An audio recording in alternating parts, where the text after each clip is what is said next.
Selamat pagi. Iya. Assalamualaikum. Waalaikumsalam. Pak siapa, Pak? Dengan Pak Roman di Makassar. Oke, Pak Roman silahkan. Ya. Assalamualaikum Pak Galih. Waalaikumsalam. Yang pertama, Warahmatullahi saya yakin bahwa pada saat Pak Jokowi merumuskan peraturan presiden ini, saya kira dia tidak berkoordinasi dengan pemuka-pemuka agama. Apakah dari Islam atau non-Islam? Saya kira tidak. Dia hanya berkonsultasi kepada pakar-pakar ekonomi. Itu celakanya, pakar ekonomi tidak melihat itu efeknya. Yang penting uang ada, uang bisa masuk. Itu artinya kalau ekonomi pasti pikirannya ke uang. Beda kalau pemuka agama pasti banyak aspek lah, moral lah atau apa sebagainya. Itu yang pertama. Yang kedua, mungkin Pak Jokowi tidak pernah mendengar atau bahkan tidak pernah membaca bahwa selama di kriminalisasi yang terjadi, kejahatan yang terjadi di negara kita itu mungkin 20% itu adalah pengaruh dari minuman keras itu sendiri.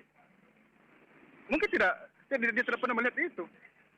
Waktu minuman keras adalah induk dari kejahatan sebenarnya itu, kriminalisasi yang terjadi di dalam masyarakat.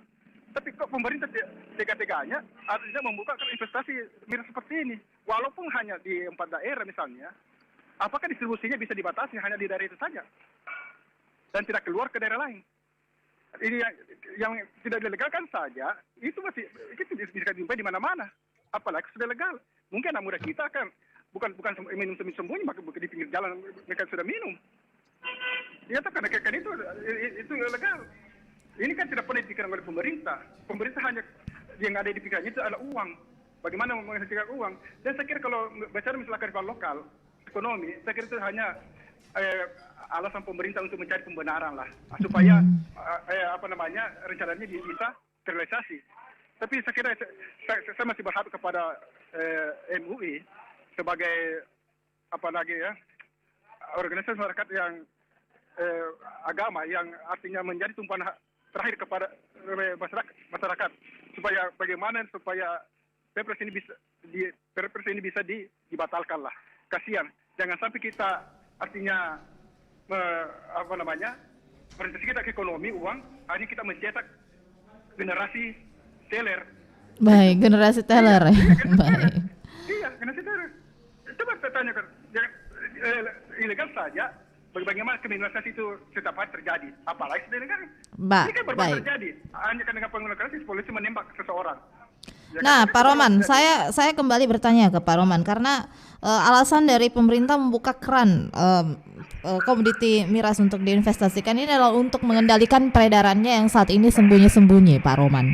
Tidak, kalau sudah diproduksi, kalau sudah ada produksi legalnya sudah disahkan untuk produksi, jangan harap mengendalikan itu pendistribusiannya itu. Ilegal saja Anda tidak bisa mengendalikan, apalagi sudah legal. Baik, terima kasih Pak Roman ya. Itu cuma alasan pemerintah saja untuk mendapatkan pembenaran lah. Baik. Saya kira apapun alasannya, apakah tidak benar ya atau kearifan lokal, tidak ada alasan. Pokoknya harus digagalkan, saya kira. Baik, ya saya mengajak Anda pendengar untuk bergabung bersama ke Pak Prof Galip. Pak Prof Galip, seperti ini apakah MUI memang sudah mendorong untuk membatalkan saja Perpres tersebut, Pak Galip?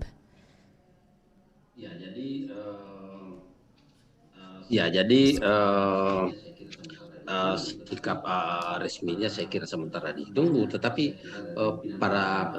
banyak saya kira dari pimpinan-pimpinan Majelis Ulama ini dan secara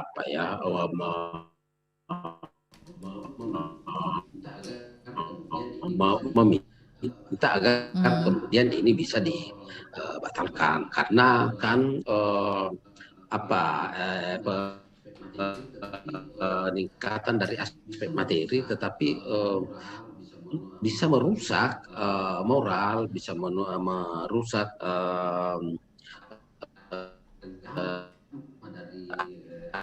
agama dari anak bangsa. Kerusakannya lebih sedangkan kerusakannya lebih besar, ya lebih baik untuk kemudian mencari hal-hal lain yang bisa meningkatkan ekonomi ini, karena tentu saja memang kita membutuhkan itu harta ekonomi, tetapi kalau kemudian ada kerusakan di pihak lain itu juga kita harus melihat Baik, lebih jauh ke situ, karena eh, ulama kita sudah mengingatkan bahwa eh,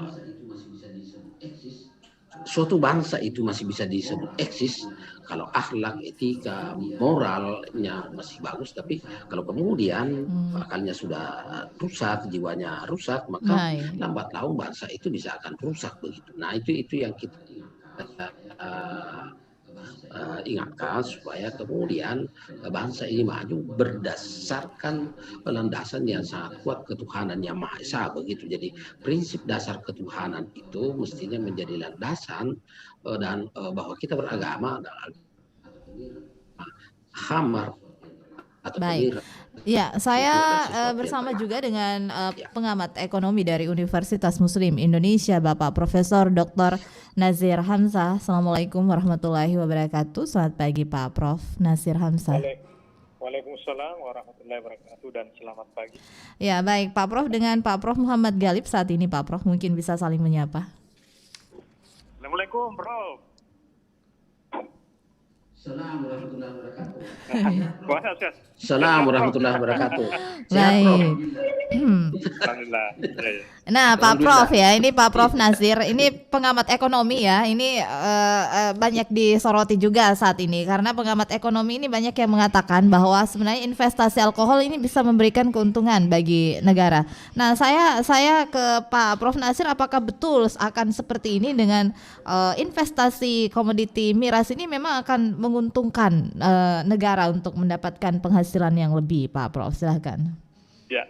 Kalau hitungan ekonomi sih seperti saya jelaskan beberapa waktu yang lalu, itu memang investasi itu akan mendorong pertumbuhan ekonomi, ya. Akan tetapi ya suatu kebijakan atau regulasi yang dihasilkan oleh pemerintah itu harus dipertimbangkan benefit cost sosialnya itu.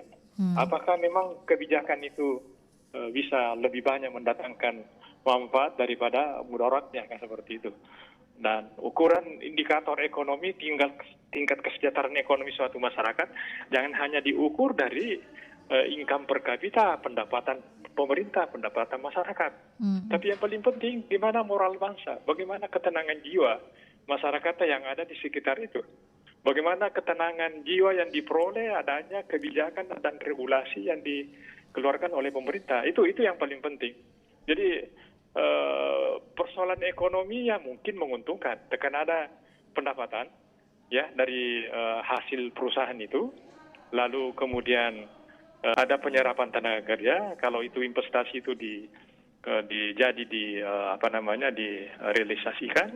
Tapi ingat bahwa dampak sosialnya jauh lebih besar, terutama efek negatifnya terhadap masyarakat, terutama masyarakat yang mayoritas umat Islam di negara kita ini.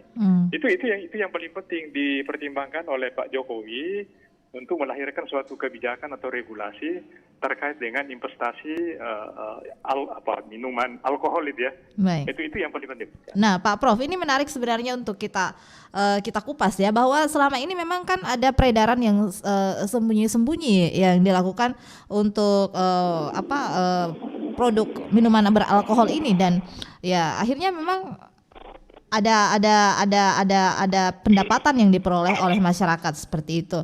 Nah, ini ada tujuan dari sebenarnya dibukanya keran investasi ini untuk meminimalisir ya ini produk miras yang sembunyi-sembunyi yang membahayakan bagi masyarakat ya, seperti, dan izinnya juga ini akan diperketat, Pak. Setiap badan usaha yang akan mengajukan perizinan industri minuman beralkohol juga ini harus melalui berbagai persyaratan seperti itu, persetujuan bangunan, dan tujuan daripada Perpres ini ya untuk menekan itu produk yang dilakukan oleh masyarakat secara sembunyi-sembunyi. Nah, tadi Anda juga mengatakan bahwa dampak sosialnya juga harus dipertimbangkan. Nah, bagaimana Anda melihat hal ini? Karena ini ternyata ada maksud baiknya juga sih sebenarnya, seperti itu.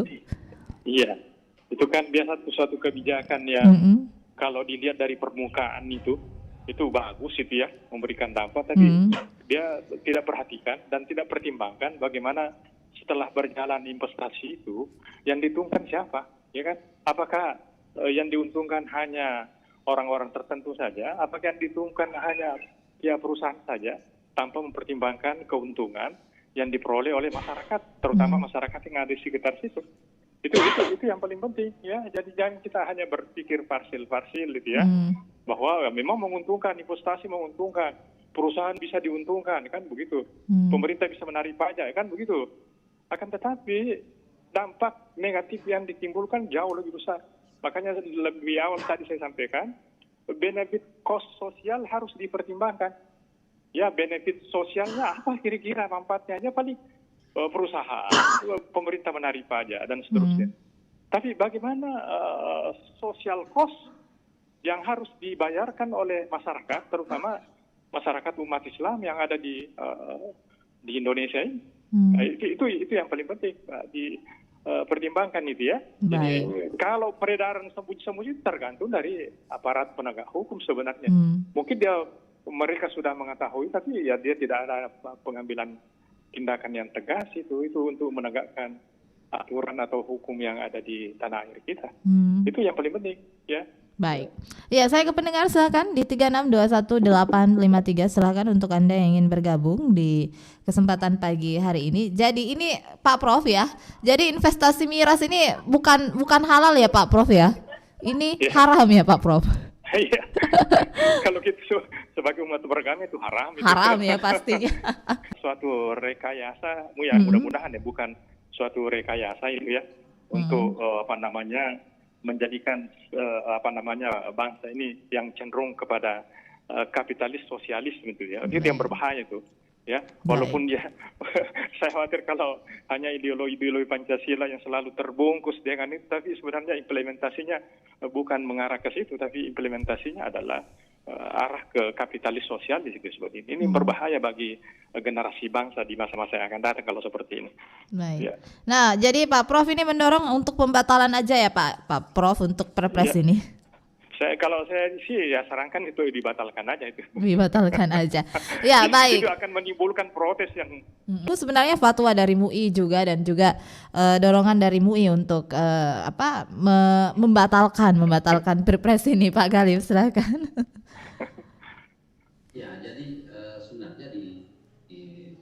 Ya, jadi sebenarnya sudah mulai dibicarakan di tingkat provinsi, hampir seragam itu bahwa karena sangat jelas di dalam Al-Quran, dalam hadis Nabi bahwa miras Indonesia berdasarkan Pancasila itu tidak pertamanya ketuhanan yang Maha Esa. Tentu prinsip-prinsip Al-Quran dan hadis-hadis Rasulullah SAW. Makanya meskipun itu tidak di tempat legalitasnya itu tidak hanya di daerah-daerah yang penduduk muslimnya tidak banyak, tetapi pasti akan menimbulkan dampak yang sangat serius.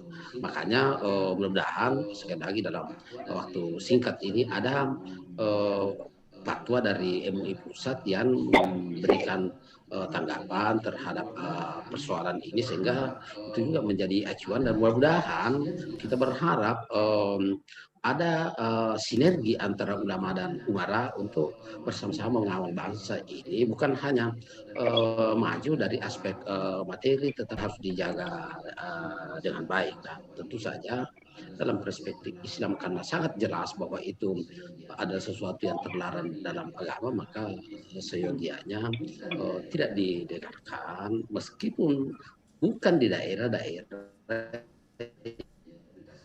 yang mayoritas Islam di provinsi Papua. Bagi saudara-saudara kita umat Islam yang ada di suaranya Pak Prof ini sinyalnya kurang begitu bagus terdengar Pak Prof.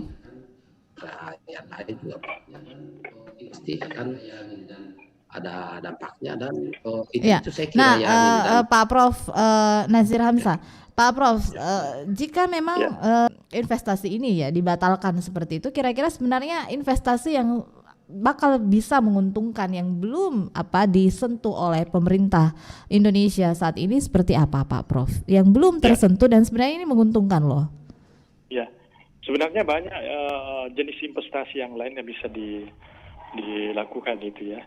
Terutama di era pandemi ini kesulitan memperoleh lapangan kerja bagi sebagian masyarakat itu ya kita harapkan itu adalah investasi yang bisa menyerap lebih banyak tenaga kerja itu ya, atau investasi yang padat karya sehingga betul-betul masyarakat Indonesia bukan hanya segelintir orang yang bisa menikmati adanya kebijakan seperti itu, Mbak. Ya. Baik, ya.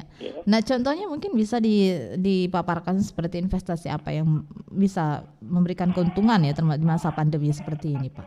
Iya, contohnya infrastruktur kan di kawasan timur itu luar biasa, apalagi rencana mau ditempatkan di daerah Papua, daerah mana itu ya kan, yang kira-kira penduduknya lebih banyak non-Muslim itu, jauh lebih bagus ya investasi infrastruktur yang jauh tertinggal di sana dibanding dengan hal-hal seperti itu. Dan itu bisa menguntungkan lebih banyak masyarakat gitu ya. Jadi artinya manfaatnya lebih banyak daripada mudaratnya itu. Itu jenis investasi seperti itu yang harus digulirkan oleh pemerintah ya, di samping memang mungkin ada produk-produk sesuai dengan potensi sumber daya yang dimiliki oleh wilayah masing-masing, sehingga itu bisa betul-betul dirasakan masyarakat yang ada di sekitar situ. Baik, ya saya ke pendengar silakan yang ingin bergabung di 3621853 bersama dengan pengamat ekonomi dan juga Sekretaris MUI Sulawesi Selatan Bapak Prof. Galip. Nah ini Pak Prof ya merujuk pada riset kesehatan dasar tahun 2018 dalam 10 tahun terakhir, ternyata rata-rata konsumsi alkohol nasional itu mengalami peningkatan ya. Dari 35 survei konsumsi alkohol itu hanya Jambi, sedangkan di 32 provinsi lainnya jumlah konsumsi alkohol ini bertambah, termasuk di Sulawesi Selatan. Nah, Pak Prof, ini sebenarnya bagaimana peran ulama ya? Peran ulama dalam mengawal sebenarnya hal-hal seperti ini. Ini berdasarkan hasil survei, ternyata hanya 3 provinsi saja di Indonesia yang mengalami penurunan konsumsi alkohol, Pak Prof. Ini hanya di Riau, di Sumatera Selatan dan Jambi. Sementara 32 provinsi lainnya ini jumlah konsumsi alkoholnya itu bertambah, termasuk pastinya di Sulawesi Selatan. Ini bagaimana sebenarnya peran ulama untuk bisa menyampaikan pesan-pesan moral, pesan-pesan agama kepada masyarakat, karena ternyata kita juga termasuk provinsi yang konsumsi alkoholnya juga cukup tinggi, Pak Prof. Silakan. Iya, jadi pembinaan umat ini. Iya, jadi pembinaan umat ini kalau kita ingin membawa umat ini lebih baik ke depan, maka yang harus diperkuat adalah sinergi ulama dan umara, pemerintah di satu sisi dan ulama di sisi lain, karena ulama ini tidak punya kekuatan untuk menghentikan kemungkaran termasuk miras. Ulama ini memberikan fatwa, memberikan petunjuk untuk itu. Jadi fatwanya juga itu kan dia tidak mengikat seperti halnya peraturan perundang-undangan dalam konteks keindonesiaan kita. Maka kita berharap untuk membawa bangsa ini lebih baik, fatwa-fatwa majelis ulama itu disikapi oleh pemerintah untuk kemudian ditingkatkan menjadi hukum positif. Nah, karena itu juga diharapkan dalam konteks Selatan ini persoalan-persoalan yang disampaikan oleh umat, oleh dai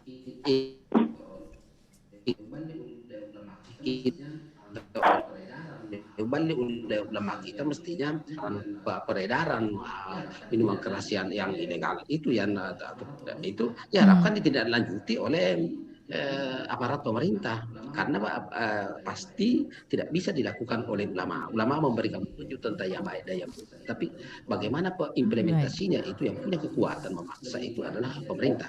Nah, diharapkan ke depan ini bisa lebih baik sinergitasnya sehingga ulama dan umara ini berjalan seiring.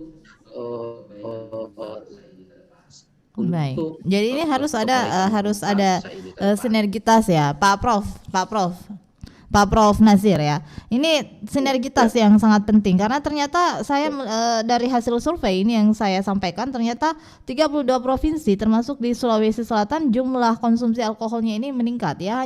Hanya Riau, Sumatera Selatan dan Jambi yang 10 tahun terakhir ini itu konsumsi alkoholnya berkurang, Pak Prof. Nah, ini seperti apa sih sebenarnya sinergitas yang Anda lihat sekarang ini, baik dari ulama maupun juga dari pemerintah dan juga penegak hukum untuk mengawal konsumsi miras sebenarnya di Sulawesi Selatan? Iya, itulah tentunya saya harapkan itu kan implementasi peraturan daerah di beberapa daerah yang perlu ditegakkan itu ya, terutama berkaitan dengan miras itu. Dan yang kedua adalah disinilah peranan monitoring dan evaluasi bagi aparat penegak hukum yang ada di wilayah masing-masing, sehingga kalau itu dilakukan saya kira ini akan bisa menurunkan itu ya tingkat kerawanan sosial yang bisa ditimbulkan adanya konsumsi miras itu. Baik, jangan Ya, itu kira-kira. Baik, jangan sampai nanti biaya sosialnya lebih besar dibanding keuntungan yang diperoleh, Pak ya. Baik. Nah, merusak moral bangsa itu jauh lebih besar ya, social cost-nya dibanding dengan keuntungan yang diperoleh oleh perusahaan. Baik. Ya, pajak yang dipungut oleh pemerintah dari usaha seperti itu. Nah, ini kan membuka keran investasi, tapi kalau sudah banyak polemik seperti ini, arus penolakan, akhirnya yang mau berinvestasi juga pada lari semua nih, Pak Prof, karena belum dimulai tapi sudah arus penolakannya sudah semakin kuat. Saya pikir memang pemerintah harus lebih banyak berkomunikasi dengan ulama, dan ternyata hal ini pemerintah akan merangkul tokoh-tokoh masyarakat dan agama ya untuk bisa mengkaji kembali sebenarnya investasi miras tersebut. Baik, pendengar, silakan untuk Anda yang ingin bergabung bersama dengan kami di 3621853 di kesempatan hari ini dalam dialog bincang-bincang kita terkait mengenai investasi miras halalkah ya. Nah, ini pertanyaan tadi, halalkah atau tidak ini sebenarnya investasi miras. Baik, nah ini Pak Prof, banyak sebenarnya Pak Prof Nasir ya aturan-aturan yang dikeluarkan untuk melakukan investasi ini. Ada persyaratan-persyaratannya. Apakah dengan persyaratan tersebut sebenarnya sudah sangat aman ya, meskipun ada semacam pelegalan dari industri miras ini, dengan persyaratan seperti itu bisa menurunkan sebenarnya angka konsumsi miras, Pak Prof Nasir? Ya, apapun kriteria, apapun aturan ya yang bisa diterima, itu saya kira ya bukan hanya persoalan itu, tapi itu kan hanya persoalan izin operasional kan begitu. Tapi setelah beroperasi usaha seperti itu yang perlu dipertimbangkan ya, apa dampak sosialnya dari itu. Ya, kalau persyaratan untuk memperoleh SIM, saya kira saya tidak terlalu dengan itu, tapi yang paling penting setelah terlaksana itu ya dampak sosialnya seperti apa.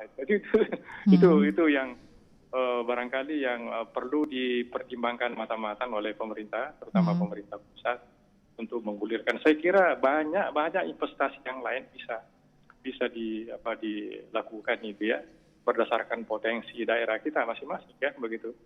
Banyak komoditas-komoditas yang punya potensi sumber dayanya luar biasa di tanah air kita ini. Jangan hanya kenapa sih harus alkohol misalnya, kenapa bukan yang lain seperti apa itu. Kalau misalnya di Sulawesi Selatan kita dirikan industri apalah itu ya, sesuai dengan potensi daerah kita kan.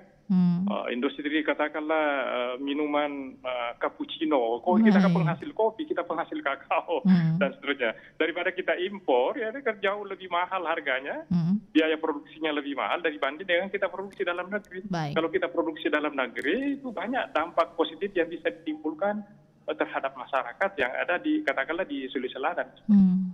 Kenapa tidak dilihat investasi seperti itulah itu? Baik. Ya. Nah ini apakah sebenarnya memang investasi miras ini memang cukup menjanjikan untuk bisa memperoleh kita pajak yang lebih besar atau apa sebagainya, Pak Prof?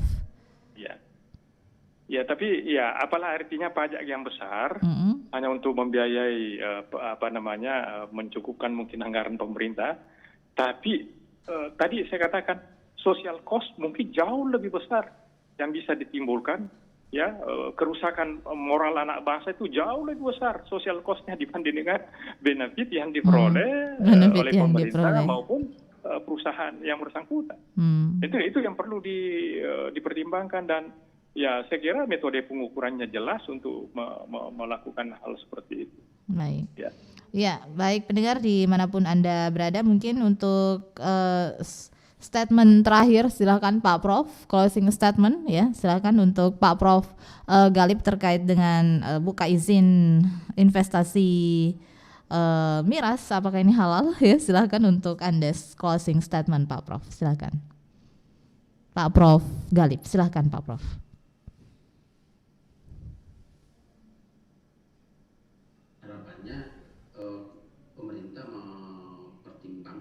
Harapannya pemerintah mempertimbangkan lebih cermat lagi, syukur-syukur kalau bisa ini dibatalkan untuk kemaslahatan bangsa dan agama ke depan.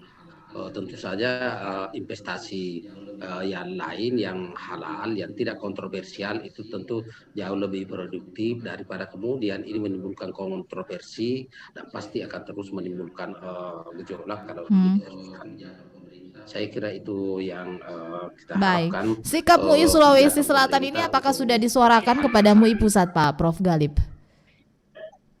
Jadi iya, kita sudah sampaikan ke MUI Pusat dan insya Allah hari ini MUI Pusat akan. Jadi iya, kita sudah sampaikan ke MUI Pusat dan insya Allah hari ini MUI Pusat akan segera rapat dan insya Allah hari ini kita bisa mendapatkan informasinya dari MUI Pusat. Saya sambil kita diskusi di sini, saya juga komunikasi dengan MUI Pusat dan sekali lagi informasinya hari ini mereka akan rapat pusat dan hasilnya akan segera di-share. Dan bocorannya sedikit kira-kira Pak, batal atau gimana sih? Kalau sudah keluar hasilnya.